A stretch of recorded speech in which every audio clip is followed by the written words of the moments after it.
And I don't think people really understand, like, what it means when you tell somebody they can't do something. This is the Gerard hates women part of the podcast. Women in particular, when I have the conversation, they say, you shouldn't smoke, right? Let's just use that as an example. You shouldn't smoke. And they're right. You shouldn't smoke, right? But when they say smoking should be illegal, there's something that with most of the women I've had a conversation with, they don't take into account. Women, for whatever reason, tend to really like laws, and they really don't like lawbreakers. They like people to be obedient. They're very much into that do what you're told stuff, right, on a societal level, okay?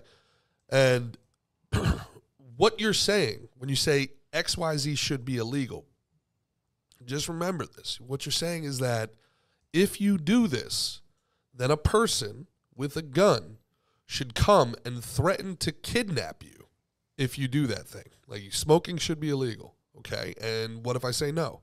Well, then I'm going to call the cops. That's a person with a gun. And that person with a gun is going to use that gun to threaten me to stop doing what I'm doing. And if I say no to that person, I'm either going to get shot or kidnapped. That's what being arrested is. Being arrested is being kidnapped by the state. Right. So whatever law it is that you're enforcing, whatever law it is that you're getting behind, I hope you understand the consequences of what you're saying. Because if you think what happened to Eric Gardner is horrible, and you should, he's the guy that was choked out and died for selling Lucy cigarettes. Whoever said that guy selling Lucy cigarettes should be illegal co-signed on that guy losing his life. Because without that law, there is not that interaction with the police, and that man does not die. Right. So I just hope people understand that.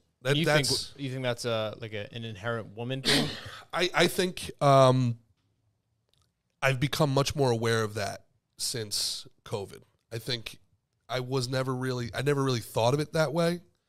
And I think, and it could be anecdotal, but I think since COVID, most of the women in my life and most of the women that I interact with, and definitely the women in government, have become shut up and do what you're told. Okay. Yeah. And I'd love to be proven wrong. But there's not a lot of women in the libertarian movement, that's for sure. It's actually kind of the joke. Gee, why do you hate women, though?